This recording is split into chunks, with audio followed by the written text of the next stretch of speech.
The pine forests of Kokura were heavy with frost and impending legend.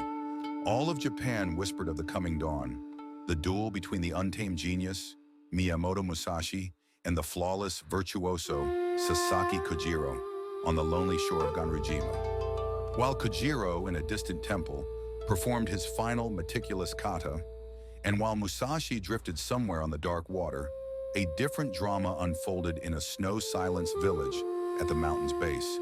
Here lived Akane, the daughter of a once great sword polisher whose hands now trembled with age. Her family's honor and survival depended on her completing a masterwork, a tanto dagger of unparalleled beauty, for the local lord. For 2 years she had planned.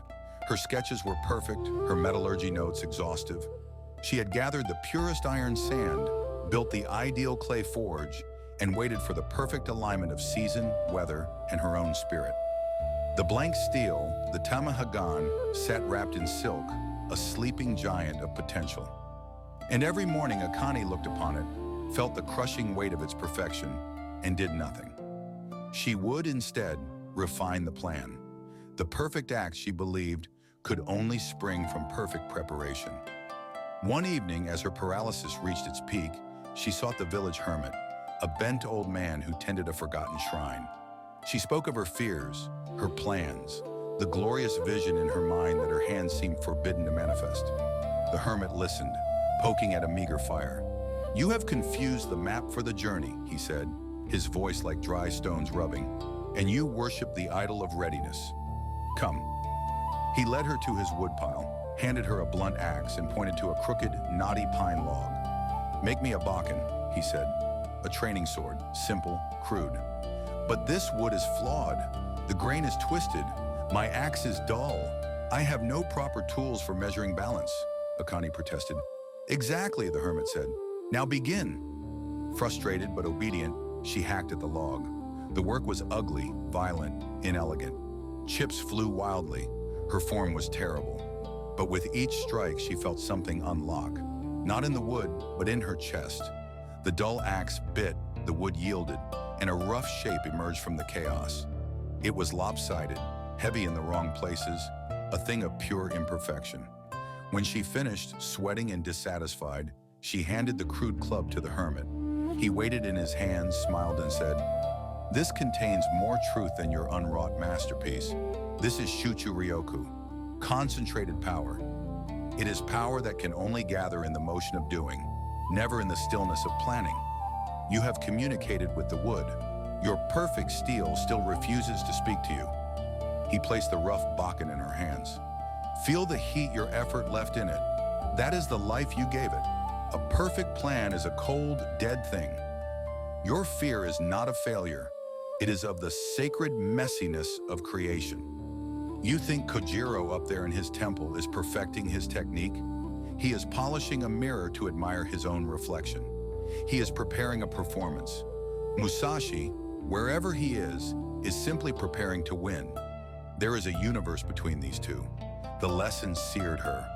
At that moment on Ganryujima's shore, history turned. Kojiro arrived first, his posture a sculpture of lethal precision, his famed longsword Monohoshizao, the drying pole, gleaming. He had planned every possible stroke, every counter. His mind was a flawless scroll of victory. Musashi arrived late, rowing in with an oar he was still carving. He stepped onto the sand, unkempt, having slept in. He pulled from his belt not a gleaming blade, but a bakken, a wooden sword he had rough-hewn from a spare oar during his journey. It was longer than Kojiro's sword, an improvisation. It was the uncarved sword, shaped by immediate need, not endless design. The duel was not a dance of predetermined steps. It was a collision of philosophies. Kojiro executed perfect form. Musashi executed perfect adaptation. When Kojiro's blinding swallow cut flashed, Musashi's crude, oversized bakken met it not with a parry from the classical manuals, but with a brutal, concussive shock that broke the rhythm, the expectation, and finally Kojiro's skull. The perfectionist died on the sand, defeated by a weapon that didn't exist until the very hour it was needed. The news crashed over the village like a tidal wave. Akane heard it and understood. She ran to her workshop, tore the silk from her perfect steel. She did not consult her sketches. She lit the forge with a trembling hand, the flames imperfect and smoky. She hammered while the metal was still too low a heat. She made mistakes that became new, unexpected contours. She worked not to create her vision, but to respond to the steel's voice, the fire's mood, the ache in her own arm.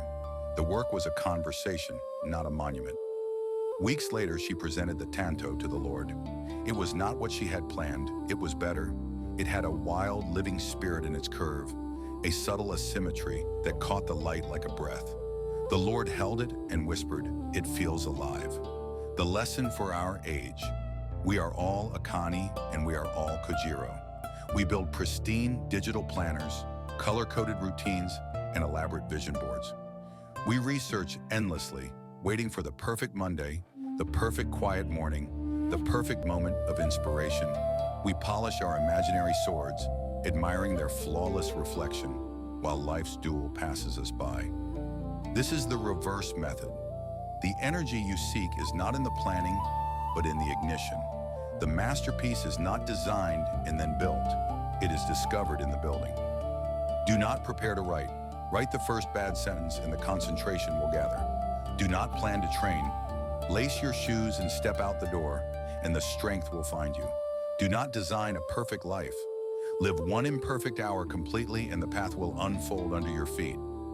Musashi's victory was not in his wooden sword, but in his willingness to carve it on the way. His power was Shuchu Ryoku, the total concentration forged only in the immediate imperfect act. He won because he was in motion while Kojiro was in rehearsal.